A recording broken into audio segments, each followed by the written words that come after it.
Gracias por estar de nuevo con nosotros en nuestro programa Protagonistas por Visión Democracia TV, Construyendo Futuro.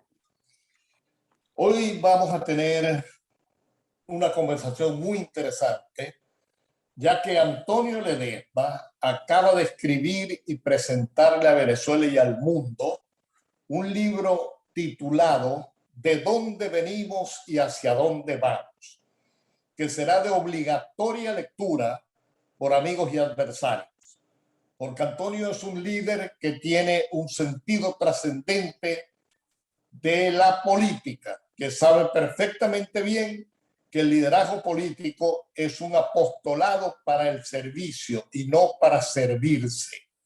Antonio también sabe, y lo ha vivido en carne propia, que la coherencia entre lo que se dice y lo que se hace tiene un alto precio existencial, que él lo ha pagado con la valentía que surge del ejemplo al que siempre está obligado el liderazgo cuando es auténtico. Ha sido acosado, perseguido, encarcelado y maltratado. Se vio obligado a declararse en una peligrosa huelga de hambre, todo como consecuencia de su lucha por contribuir con el relanzamiento de la democracia, la libertad y la justicia en Venezuela. Afortunadamente, siempre ha tenido el invalorable apoyo de la bella familia que ha constituido, al frente de la cual juega un papel fundamental su querida esposa Mixi, quien siempre ha sido muy consecuente, solidaria y decidida, apoyando en todo momento sus luchas. Por todas estas razones y otras muchas más, es que nuestro protagonista de hoy es Antonio Ledesma, con quien iniciamos de inmediato esta interesante conversación.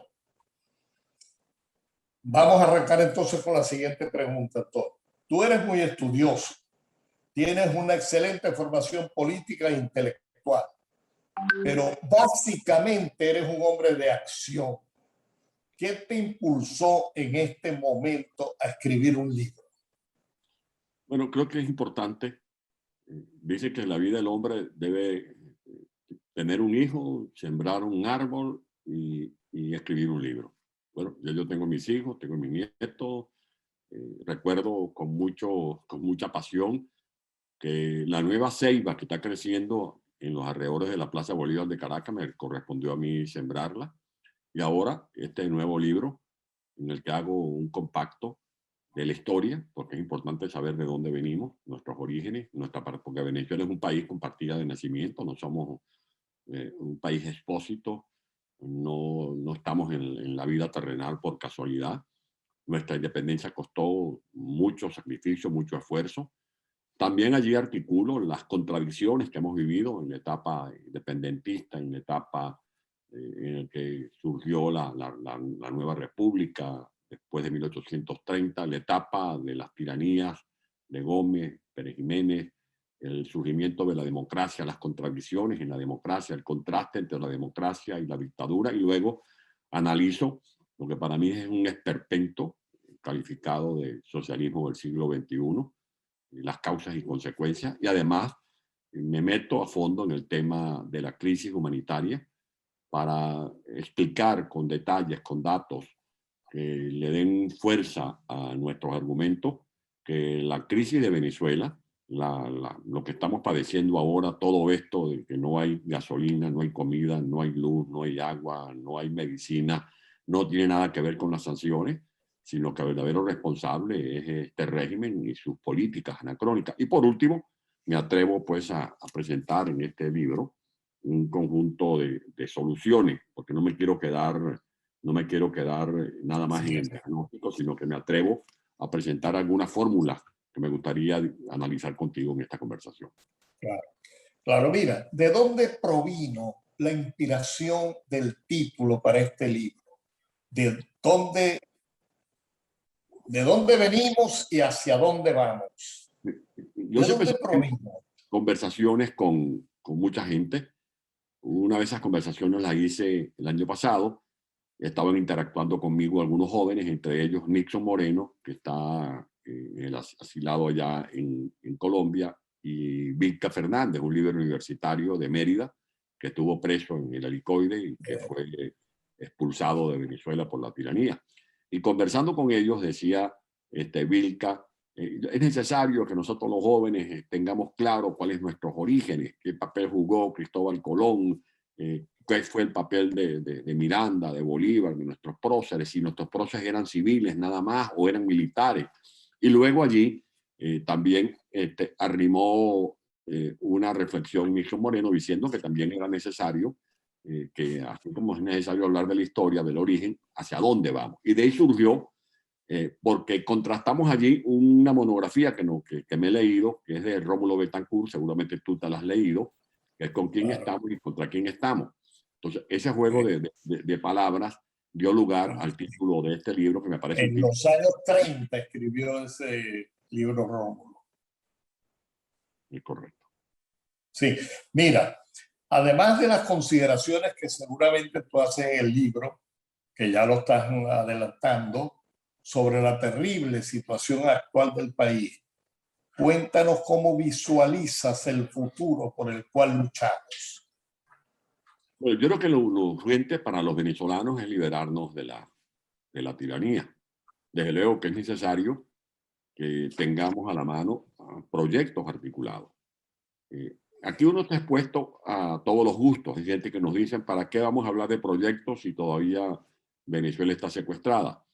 Y otros ripostan, ¿cómo es posible que estemos hablando de liberar a Venezuela y después cuando lleguen al poder en un gobierno de transición, los que vayan a tener esa responsabilidad no tengan a la mano algunas ideas, algunas iniciativas? Por eso yo prefiero optar por lo primero, tener algunas ideas. Tengo la experiencia que elaboramos en mi gestión como alcalde metropolitano, el plan estratégico para Caracas. Y había gente que decía, bueno, ¿para qué sirve ese plan estratégico si la alcaldía la han desmantelado? Y yo apelaba a una experiencia del alcalde de Londres, en plena guerra mundial, en 1943, el alcalde de Londres de entonces estaba articulando el plan estratégico de Londres. Y había gente que le decía, pero bueno, ¿qué plan estratégico si estamos en plena guerra? Y el alcalde respondía con optimismo, sobreponiéndose a la crítica y a las adversidades, que era necesario tener a la mano un proyecto para reconstruir a Londres después de la Segunda Guerra Mundial. Pues bien, ese proyecto elaborado por el alcalde de Londres entonces fue la brújula que utilizaron las mujeres y los hombres para reconstruir a Londres después que fue vencido el monstruo de Hitler. Por eso la idea de este proyecto, que para mí tiene como finalidad, uno, aprender la lección de todo este tiempo. La primera lección es que debemos pasar la página del país rentista, que tenemos que clausurar ese mito de que somos ricos porque tenemos petróleo. El petróleo está allí, como está el hierro, el aluminio, la bauxita, el carbón, el oro, los diamantes, el coltán, etcétera. Pero no puede ser un país dependiente solo de la industria petrolera. Y sobre todo ahora, cuando nuestra principal empresa petrolera está desvencijada y será necesario, y eso lo propongo en este libro, crear una agencia nacional de hidrocarburos, dictar una nueva ley de hidrocarburos y a la par que se van reconstruyendo las instituciones, poder captar recursos privados, tanto internos como externos, para reconstruir a PDVSA, las refinerías, retomar proyectos como por ejemplo los proyectos de conversión profunda, porque nuestro petróleo, las reservas son por lo general crudo, está pesado, cómo poder nosotros aprovechar el gas asociado al petróleo que se pierde. Es insólito que en Venezuela haya una crisis de gas doméstico, que no podamos producir gas propano, por ejemplo, cuando, por ejemplo, todo lo que se pierde en los Mechurrios, el estado Monagas, o en el Zulia, o en Falcón, equivale al gas que suministran en Colombia a más de 1.500 ciudades. Y es equivalente ese gas asociado al petróleo que se está perdiendo en Venezuela a las ganancias que obtiene Trinidad y Tobago, que superan los 15.000 millones de dólares por la venta de etanol, de amoníaco, etcétera. Pero insisto en que hay que abrir las fronteras al capital privado. Y eso solo lo vamos a lograr, Fernando, con estabilidad política, con gobernanza, con confianza, con seguridad jurídica. Para mí, la gran palanca de la reconstrucción de Venezuela tiene que ser una educación con calidad. Una educación que garantice formar el talento humano, que es el pozo de petróleo que no se agota. Así como decimos, desde pequeños nos enseñaron que esos son recursos no renovables. El único recurso renovable en Venezuela es el talento humano, la inteligencia. Y por eso en este libro privilegio el tema de la educación y pongo siempre a la mano de todos los venezolanos con un talante optimista que Venezuela tiene talento humano. Ese talento humano tenemos que acopiarlo, que hay que dar un grito como el que dio Páez en la batalla de las queseras del medio, devuelvan caras, para que regresen a Venezuela los miles de compatriotas que están desperdigados por todo el planeta, aprendiendo más de tecnología, aprendiendo más de física, de química, de cultura, de valores morales, que son también insumos indispensables para fortalecer ese proyecto, esa gran empresa, esa gran cruzada de reconstrucción nacional. Y un solo ejemplo para finalizar esta respuesta. Veía en estos días un estudio que me envió Ernesto Graterol, un viejo amigo del estado de Aragua. Ese estudio analizaba 5.500 universidades del mundo. Y dentro de esas 5.500 universidades aparecen 20 en los primeros lugares. Dentro de esas 20 universidades, Singapur tiene 2 universidades en los primeros lugares. Puesto 14 en el puesto 18. Resulta que Singapur en los años 60 fue un pedazo de tierra rodeado de agua desahuciada, no tenía ni agua potable, no tiene petróleo, no tiene gas como nosotros, no llega a 800 kilómetros cuadrados.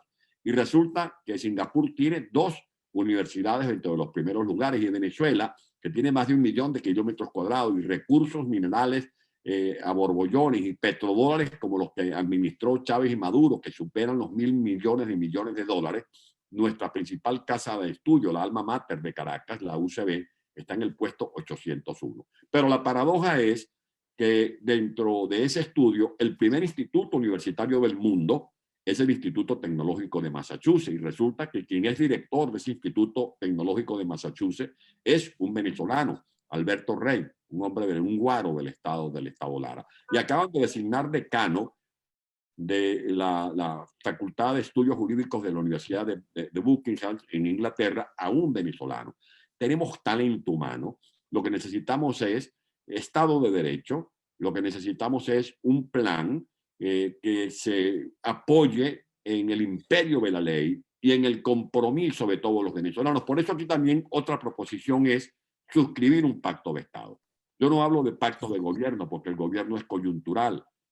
Hablo de un pacto de visión de corto, mediano y largo plazo. Un pacto de Estado para reconstruir la economía, para reconstruir la infraestructura, para reconstruir el tejido social, porque tenemos al 90% de la población en condiciones de pobreza, y también un pacto de Estado para acometer la labor más urgente y más difícil, según mi punto de vista, a llevar adelante, que es la reconstrucción moral, porque el gran daño que nos está dejando esta narcotiranía es una crisis de orden moral, que ojalá no haga metástasis y que esa metástasis abarque los cuerpos de todos los factores de la vida venezolana. Yo creo en las reservas morales que tiene Venezuela y estoy seguro que conforme a esa buena voluntad de muchos venezolanos, vamos a poder reconstruir la infraestructura, vamos a poder reconstruir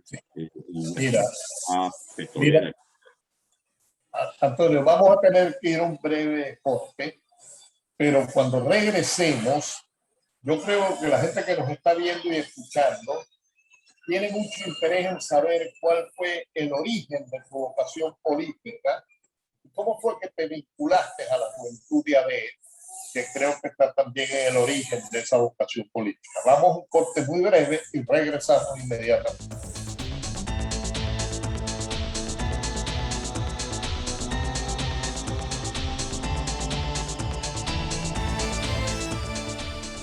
Estamos conversando con Antonio Ledesma, quien acaba de presentar un libro muy interesante de dónde venimos y hacia dónde vamos. Pero habíamos dejado en el aire una pregunta bastante personal, pero que tiene implicaciones, por supuesto, políticas. y es que ¿cuál fue el origen de tu vocación política, Antonio? ¿Y cómo fue que te vinculaste a la juventud de ADE? Yo, Adelante, Antonio. yo soy de San Juan de los Morros, estado Guárico, que se conoce como la Puerta del Llano Venezolano. Estudié mi primaria en la escuela Vicente Peña, ubicada en la avenida Florida del Canal, una escuela pública. Un hogar humilde. Si pudiéramos decir que yo fui un niño pobre, jugando los morros, pero feliz, porque la democracia me dio mi kinder, me dio mi centro maternal, me vacunaban, me daban asistencia médico odontológico, tenía en la escuela el comedor, y una familia que me dio mucho afecto, mucho amor, principalmente por mi madre. Ya después de los 4 o 5 años, mi padre, que era de origen italiano, Antonio Bruno, se había regresado a Grottaminarda. Yo me había quedado con mi madre en San Juan y mi mamá me protegía como esas gallinas, temerosa de que mi padre de origen italiano me fuera a llevar para Grottaminarda o para Belino. Y mi mamá hacía esas apuestas de vez en cuando a la lotería. Mi mamá jugaba los llamados terminales. Había un señor que era, llamaban el mocho popularmente, porque no tenía las extremidades superiores, usaba una guayabera, y yo iba a comprarle el terminal, el 22, recuerdo el terminal porque ganamos una vez el primer premio del terminal, y yo le metía la mano en el bolsillo de la guayabera y me despachaba y me daba el vuelto. Y había otra agencia de lotería, el G de Oro, donde mi mamá, por cierto, logró pegar el primer premio de la Lotería de Oriente. Mi mamá ganó en aquel momento 120,000 bolívares. Y eso fue, permítame el paréntesis, la felicidad del pueblo. O sea, ahí no había envidia. La gente, cuando se enteró que doña Severita, así se llamaba mi mamá, que en paz descanse, se había ganado el premio comprando un billete de la Lotería de Oriente en la agencia Alquí de Oro. Eso fue una fiesta en San Juan de los Morros, la gente felicitando y felicitando. Bueno, por eso construimos nuestra casita en San Juan de los Morros, Avenida Miranda, número 48. Con eso se pasó mi hermano José Luis, que se graduó de ingeniero agrónomo, y nos fuimos defendiendo unos con otros. Un día estaba yo comprando una lotería que me mandó mi mamá. La agencia aquí de Oro estaba frente al hospital de San Juan de los Morros, el público, donde yo nací. Y yo observé una gritería. Venía una marcha, un alboroto con unas banderas, agitando banderitas blancas, gente con sombreros de cogollo. Y cuando se venían acercando, yo escuché que gritaban: pipa sí, chiva no, pipa sí, chiva no. Bueno, muchacho curioso, me metí, comencé a gritar sin saber qué era lo que estaba diciendo: pipa sí, chiva no. Aquella marcha tomó todo el final de la Avenida Bolívar, pasó Antonio, decían pipa sí, por la plaza. que era lo que decían que no. Pipa sí, chiva no. Después me entero que era un respaldo a Rómulo Betancourt, simbolizado por la pipa, y un rechazo a la intromisión de Fidel Castro en los asuntos internos de Venezuela. Eso fue por aquí cuando la invasión de Machurucuto, que estaba eso en el tapete de la lucha política venezolana, y el presidente Raúl Leoni ejerció la defensa de la democracia, acompañado por unas dignas Fuerzas Armadas Nacionales que vencieron a estos invasores allá en la zona de Machurucuto. Desde entonces milité en la Juventud de Acción Democrática, me convertí en dirigente estudiantil. Yo caí preso la primera vez antes de cumplir los 14 años. Pues yo nací en el año 55 y a mí me meten preso por allí como en el mes, a final del mes de abril. Era una protesta por la guerra de Vietnam.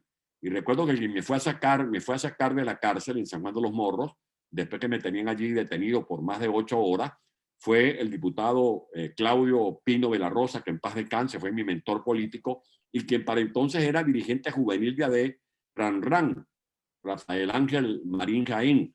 Ellos fueron a sacarme de la policía, me liberaron, formaron un escándalo, que no era posible que tuvieran detenido a un menor de edad, pero así fue mi lucha política.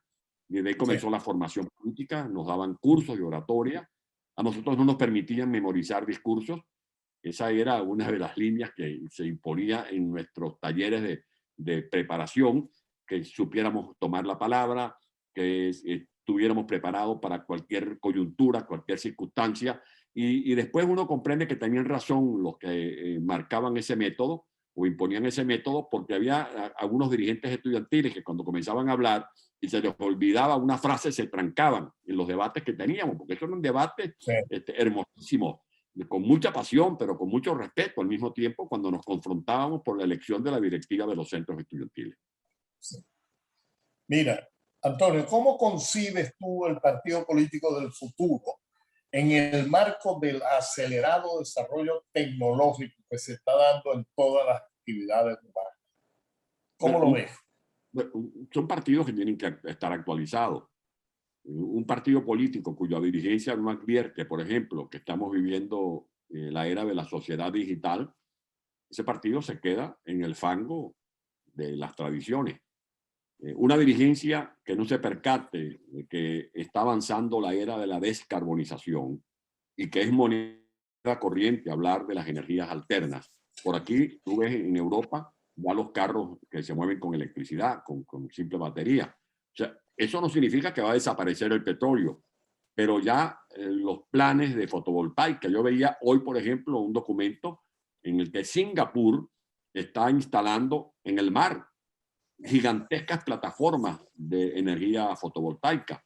En tu tierra, en La Guajira, el régimen de Chávez inició un proyecto de energía eólica y también instalaron otros equipos en Paraguaná, pero eso se lo tragó la corrupción.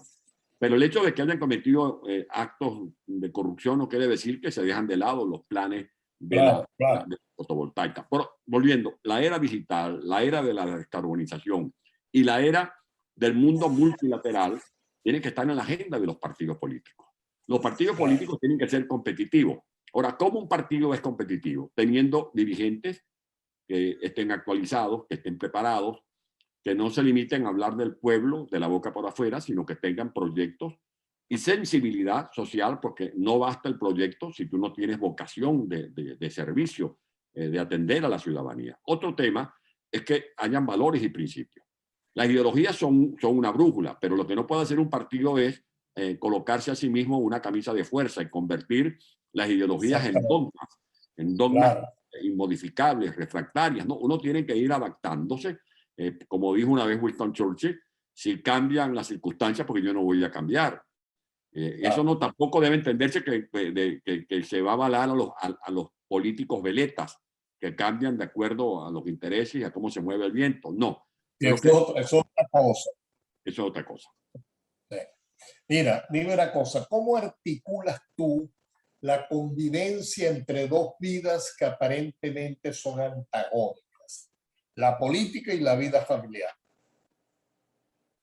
Sacándole tiempo al tiempo y compartiendo las luchas con quienes están bajo tu techo. Por ejemplo, este libro, la portada la hizo mi hija Mixi Matilde. ¿La portada la hizo quién?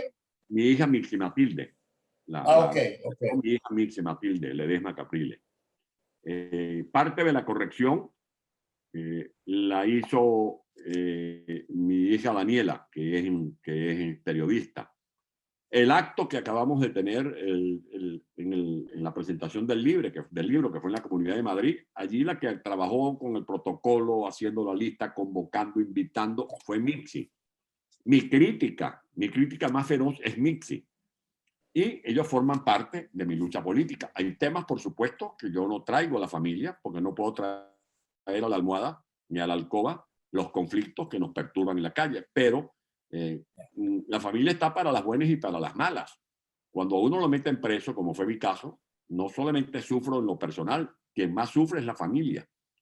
Sufren la esposa, sufren los hijos, sufren los nietos. Y bueno, creo que además la familia ve que esto lo hago con pasión, que no es una simple profesión, sino una disciplina de vida que me ha acompañado desde que tengo uso de razón.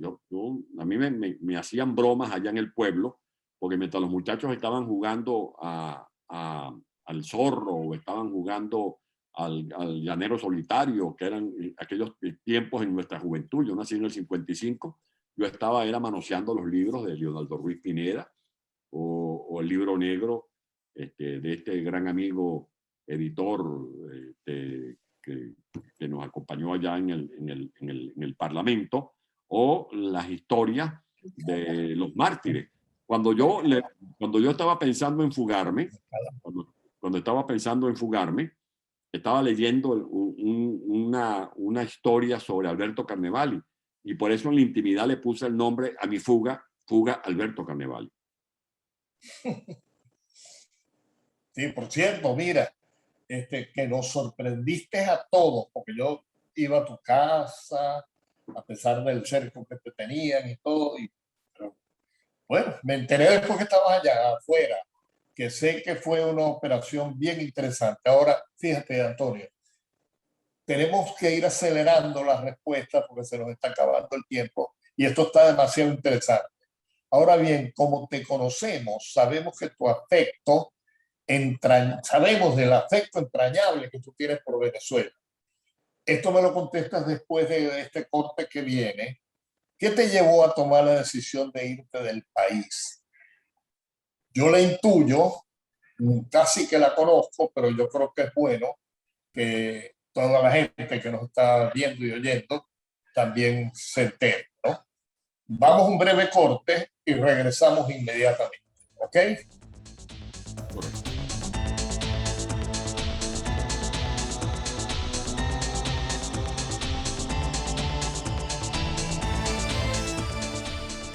Estamos conversando con Antonio Ledesma, quien acaba de presentarle a Venezuela y al mundo un libro que se llama ¿De dónde venimos y hacia dónde vamos? Pero habíamos dejado en el aire una pregunta en el sentido de que todos sabemos de tu afecto entrañable por Venezuela. ¿Y qué te llevó a tomar la decisión de irte del país? Buscando ser útil, porque Exacto. yo he consagrado mi vida al servicio. Para mí la lucha política es un apostolado. Entonces, para mí la política no es para servirme de la política. A mí la Venezuela me lo ha dado todo, todas las oportunidades.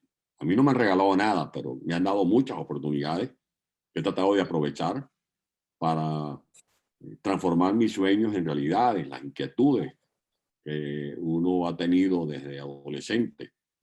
A mí me correspondió, por ejemplo, un pequeño detalle, pero muy emotivo en lo personal, siendo gobernador de Caracas, a través de la Lotería de Caracas que me correspondía administrar, le hice un donativo al liceo donde yo cursé mi bachillerato, un autobús, y pudimos dotar de ambulancias al Hospital Argenis Ranuares de San Juan de los Morros, por ejemplo, al Hospital de Calabozo, el de Valle de la Pascua. Le dimos un autobús a un instituto de educación en Camaguán. Pude inaugurar el mural de Zapata en la avenida Francisco, la autopista Francisco Fajardo. Dejamos, por ejemplo, parques en la ciudad de Caracas, el terminal de la bandera, casas para los niños de la calle. Esas son las realizaciones que tú te planteas cuando hablas del pueblo y la lucha por el pueblo. Y por eso cuando me fugo, digo, bueno, ¿qué hago yo encerrado aquí? Si la vez que me atreví a hacer un video, me llevaron a rastras, empujones desde mi casa hasta Ramo Verde. Eso fue en la madrugada del 1 de agosto del año 2017. Y por eso decidí fugarme. Y cuando hay gente, que yo sé que algunos lo hacen de buena fe, otros animados por alguna dosis de sarcasmo, de malicia, que me ven opinando, declarando, trabajando desde el exilio. Vente para acá. Bueno, ¿qué hago yo allá? Hacer un estorbo, por ejemplo, para los que están dirigiendo la oposición en Venezuela. Vean cómo tienen a Freddy Guevara, cómo tienen a Tarazona, cómo el régimen amenaza todos los días con cárceles a quienes disentimos. Y bien se sabe, y me disculpan hablar en primera persona, que si yo voy a estar allá, voy a estar en el candelero. Yo no es para estar viendo los toros desde la distancia, porque como dijo José Martí, cuando tú ves cometer un crimen con calma, terminas siendo cómplice. Yo no puedo tener calma en este momento viendo cómo el régimen comete este genocidio que se lleva por delante la vida de miles de venezolanos. Claro, claro, mira, enlazando con lo que estás diciendo, ¿no? A mí me llama la atención el desesperado esfuerzo que está haciendo Maduro para que toda la oposición participe en las fraudulentas y controladas elecciones que ha convocado la Oficina Electoral del Régimen, que es el Consejo Nacional Electoral. Y estoy convencido, quiero saber cuál es tu opinión, de que tanto la convocatoria de esas elecciones como las negociaciones que había anunciado están orientadas, que había anunciado, ahora anda con otra posición, están orientadas a ganar tiempo para llevar a Venezuela hacia el Estado comunal. Hay gente que está en esa onda de buena fe, pero hay otra gente que no está de buena fe, sino que están haciendo negocios con esta posición del gobierno. ¿Qué opinas tú, Antonio? Pero coincido en esas líneas que tú trazas para que me permiten a mí adentrarme a una respuesta muy concreta. Uno, que estos delincuentes piensan como delincuentes y toman decisiones como delincuentes. Sí. Nosotros no nos pueden encallejonar con el estribillo de que tenemos que dialogar, como que si nunca lo hubiésemos hecho. Nosotros hemos participado, hemos incursionado en 15 procesos de diálogo, el último fue el de Barbados, que Maduro aprovechó para desmontar las movilizaciones de calle, que son un recurso indispensable para poder vencer a una tiranía feroz como la que padecemos nosotros en Venezuela. Pero además, bien lo ha dicho el propio Guaidó, que con elecciones regionales no se resolvemos esta crisis. Maduro hace promesas que tienen un veneno, porque cuando él trata de aparentar ante la comunidad internacional que está dando algunas condiciones para ir a las elecciones, como por ejemplo eliminar los protectores de las gobernaciones y alcaldías, bueno, ¿de qué le sirven ya los protectores si él se está dando un poder comunal, un parlamento comunal, las ciudades comunales, que le va a permitir trasegar todos los recursos que de hecho a mí me arrebataron a la alcaldía metropolitana, mejor dicho, al equipo, a los trabajadores, a la ciudad de Caracas? Por otra parte, Maduro quiere convertir esta propuesta de un acuerdo de salvación nacional en una tabla de salvación para sí mismo, porque él sabe que está en zozobra, que está zozobrando, que está naufragando, y a él no le importa que quien termine hundiéndose en ese abismo sea Venezuela y que él se salve junto con sus socios. Maduro hace estos arrestos de atentar contra Guaidó, de meter preso a Guevara, a Tarazona, porque también él quiere ocultar el miedo. Maduro está muy asustado y eso tenemos que advertirlo los venezolanos. Él Totalmente de acuerdo contigo, Antonio. Tiene asustado, desesperado y acorralado. Él tiene el problema de Apure y él sabe que ese sacrificio que él le impuso a militares y a soldados venezolanos que fueron allá a inmolarse para que lo liquidara Gentil Duarte, uno de sus socios de la narcoguerrilla colombiana, eso ha generado mucho ruido en los cuarteles. Por más vigilancia y persecución que ejerzan los militares cubanos que están infiltrados en las guarniciones venezolanas, hay mucho malestar y por eso fíjate que Maduro no fue ni al desfile del 24 de junio, Carabobo, ni fue al desfile del 5 de julio. Y acaba de hacer unos cambios a última hora para tratar de parapetear la situación en una Fuerza Armada donde la mayoría de la tropa no tiene ni botas, ni tiene aprestos, ni tiene vitualla. Ahí los que se están comiendo el bacalao y se están comiendo el lomito, los que van a los bodegones, los que tienen carros de lujo, los que van a los restaurantes de las Mercedes en Caracas, es la élite corrompida que tiene negociados con la gasolina, con la comida, que tiene negociado y son negociados con los dólares preferenciales. Maduro no puede controlar las bandas y por eso el problema del Coqui, porque él creó ese monstruo como Frankenstein y luego se le escapó y ese monstruo anda suelto. Y estos sucesos ocurren ante la mirada de los observadores de la Unión Europea que acaba de confirmar las sanciones a Maduro, o sea que no va a lograr que le levanten las sanciones. Maduro está asustado porque está viendo cómo está vibrando Cuba y millones de cubanos se están comiendo el miedo para alimentar el valor que les hace falta para defender la libertad que les han conculcado por más de 60 años. Maduro tiene miedo porque sabe que el juicio está marchando en la Corte Penal Internacional por crímenes de lesa humanidad. Por lo tanto, él no va a querer dialogar, sino que se hace de esta comparsa integrada por unos depredadores de la unidad que se están vendiendo en el baratillo de las traiciones y que salen de ese nido de lacranes que lamentablemente se formó en el seno de la unidad. Sí. Mira, Antonio, ¿qué significado le atribuyes tú a la descarnada, valiente y profundamente acertada posición de la Comisión Permanente de la Conferencia Episcopal Venezolana con relación al régimen de Maduro. Yo no puedo evitar recordar la homilía de Monseñor Arias cuando se inició el proceso de rebelión contra Pérez Jiménez. ¿Qué significado le atribuyes tú a esta posición que ha sido bien fuerte en el último comunicado? Tiene un efecto moralizador, porque en este tipo de luchas de resistencia, el espíritu cuenta mucho. El Libertador tenía que tener dinero para comprar las armas y por eso Bolívar andaba con Miranda recorriendo el mundo. No te olvides que Bolívar se fue a Londres el 4 de junio de 1810. Sí, señor. En la Wellington se fue con Andrés Bello y con Luis López Méndez a buscar Miranda y a buscar recursos. Pero también el espíritu. Yo decía ayer con una entrevista con este joven Norbert Marín, un excelente entrevistador de Venezuela, que así como los médicos, los cardiólogos, tu tío, Ángel Paja Larraga, era médico, ¿no? Así es. Así como los médicos se ocupan del que es cardiólogo del corazón, los pediatras de los niños, los políticos tenemos que ocuparnos del estado de ánimo de la gente. Porque si algo ataca ferozmente, es fundamental. Es el ánimo de la gente. Y por eso tú veías en la lucha, en la resistencia, a los jóvenes escenificando la Semana del Estudiante, la generación del 28, y montaron a la reina Beatriz y decían, saca la pata a la ja, saca la pata a la ja, que era una consigna que aterrorizaba a Juan Vicente Gómez porque le dijeron que era un conjuro de brujería.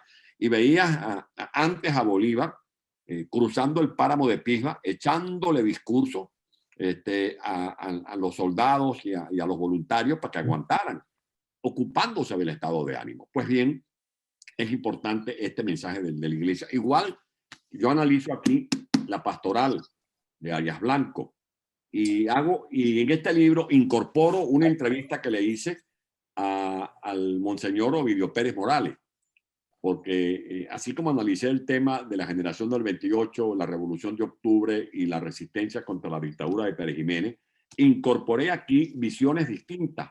Una opinión de Rafael Arraiz Lucas, una opinión de Naudi Suárez, de Tendencia Social Cristiana, una opinión de Américo Martín, de los jóvenes que después terminaron en las bancadas de la extrema izquierda, una opinión de Marco Tulio Uromichel y la visión de uno de los miembros de la Junta Patriótica sobreviviente, como es ese gran venezolano, Enrique de Figueta Granco, y desde luego sobre la pastoral, que fue clave junto con la huelga de estudiantes del 21 de noviembre de 1957, esa pastoral de Arias Blanco fue como una espoleta que disparó la conciencia ciudadana, y cuando Pérez Jiménez pensaba que tenía todo controlado, le apareció el movimiento cívico-militar el 1 de enero, el 2 de enero, hasta que en las andas del pueblo se logró la libertad de Venezuela en el glorioso 23 de enero de 1958.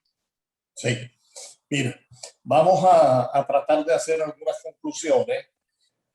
Yo voy a decir algunas y tú agregas todo lo que consideres conveniente para enriquecerla.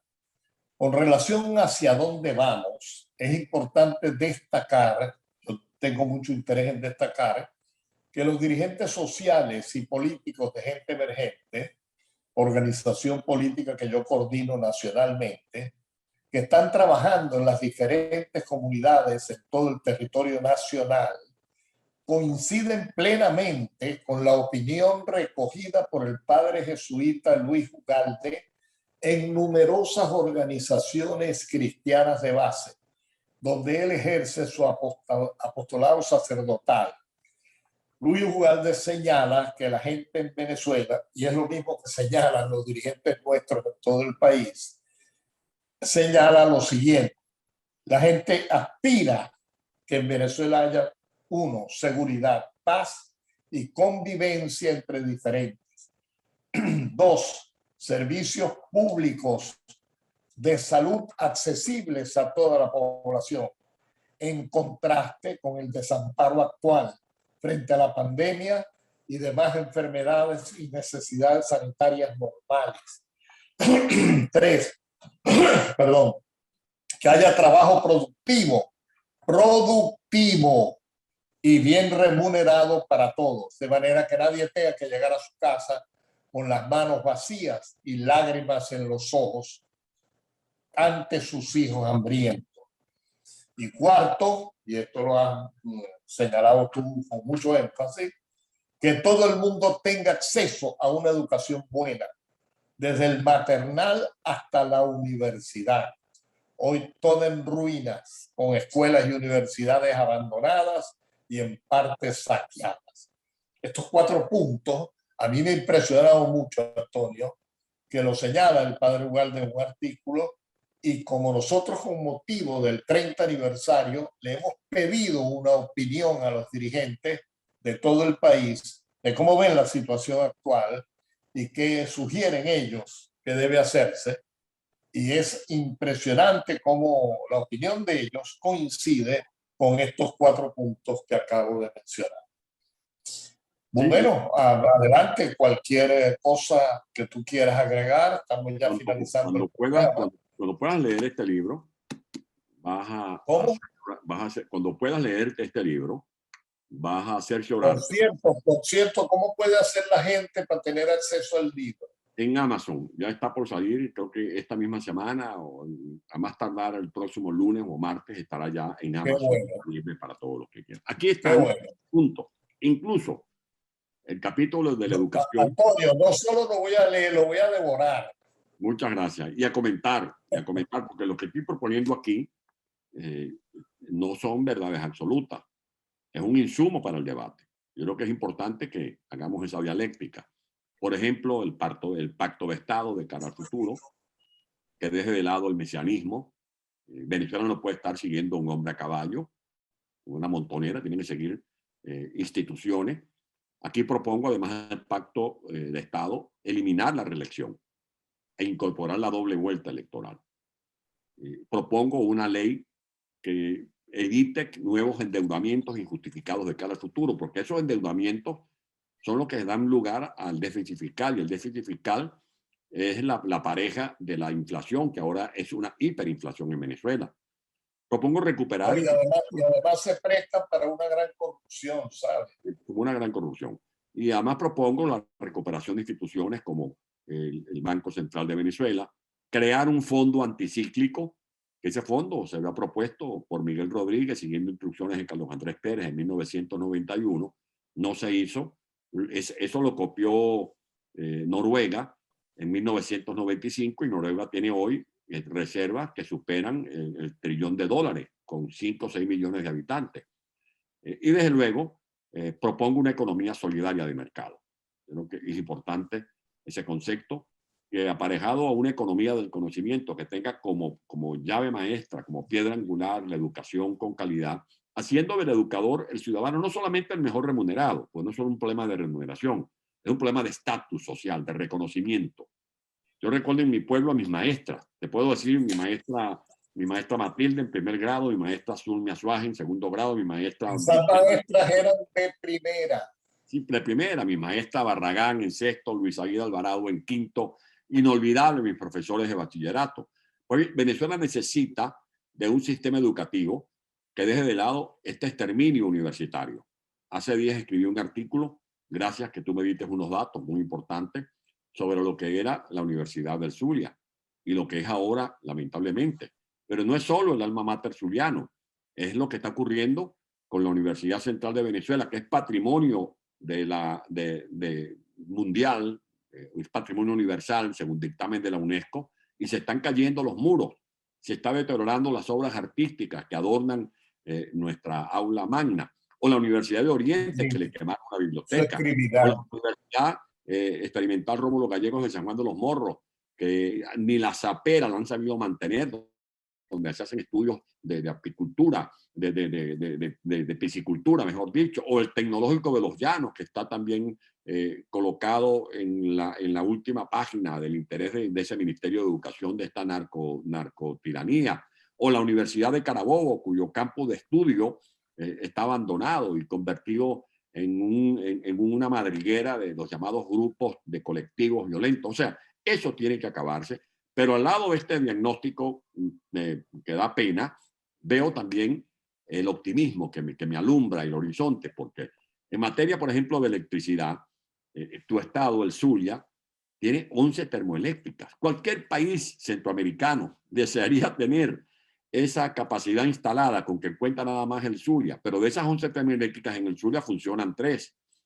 El Zulia tiene acueductos, el Tulé, Manuelote, bueno, tiene 6 acueductos más el agua almacenada en el lago, como lo tiene también los acueductos de Falcón, los acueductos del Guárico, de mi tierra natal. Allá está Tierra Blanca, está el sistema del río Guárico de Calabozo, está la represa de Cimarrón del Pueblito, está la represa de Matícora en el estado Falcón, está Masparro, está el Pao Cachinche en Barinas y en Cogede. En definitiva, tenemos recursos hídricos, tenemos una capacidad instalada en electricidad a nivel nacional de más de 35.000 megavatios. Es una potencia en hidroeléctrica y en termoeléctrica. Lo que hace falta es canalizar el talento humano y que en vez de poner a dirigir las empresas eléctricas, como hicieron con PDVSA, que la pusieron en manos de piratas, porque votaron a 22.000 técnicos de petróleos de Venezuela, pongamos en manos del talento humano calificado a dirigir las empresas eléctricas, las empresas petroleras, las empresas gasíferas, y veremos recuperar la actividad de esa naturaleza en Venezuela, así como el tema agropecuario. El Venezuela tiene, entre ellos el Zulia, 170.000 unidades de producción. Están en malas condiciones, pero pueden ser rehabilitadas. Venezuela tiene un patrimonio de más de 80.000 unidades, tractores, cosechadoras, camionetas, que están sin repuestos, que están averiados, pero pueden ser repotenciados. Venezuela tiene experticia en empresas agropecuarias de servicio, como lo fue Aurisleña, que hay que resolver un censo de la tierra, resolver el tema de un Estado, de un gobierno que es terrateniente, distribuir la tierra, ponerla en manos de los campesinos, de los pequeños productores, titularidad de esa tierra, que el que tenga su tierra ya en Cabima o en el sur del lago tenga sus papeles en regla, que no venga un pájaro bravo a querer invadir la finca, como ocurrió con la hacienda Bolívar allá en el estado Zulia. Mira, Antonio, ¿aló? Te oigo, perfectamente, te oigo. Mira, nosotros tenemos diagnósticos, tenemos proyectos, tenemos talentos y tenemos protagonistas auténticos, entre los cuales estás tú, está María Corina, perdonen la inmodestia, estoy yo mismo, mi hermano Osvaldo. Hay una cantidad de gente que está lista, que hoy estamos hablando tú y yo, y estamos hablando de problemas presentes, pero nosotros significamos el futuro. Muchísimas gracias por haber estado en este programa, Antonio, y se nos quedaron una cantidad de puntos en el tintero que hará que pronto nos volvamos a ver. Pero muchas gracias. Muchas gracias a ti. Bueno, ya el libro sale en Amazon muy pronto. Espero que lo compren, que lo lean y que lo discutamos. Arriba, corazón. Perfecto, perfecto. Bueno, y hasta pronto. Muy pronto estaremos de nuevo en este programa Protagonistas por Visión Democracia TV, construyendo futuro. Hasta luego. Este programa llegó a ustedes gracias a Codesol, asociación civil con más de 18 años de experiencia desarrollando en las comunidades un sentido ético de la vida.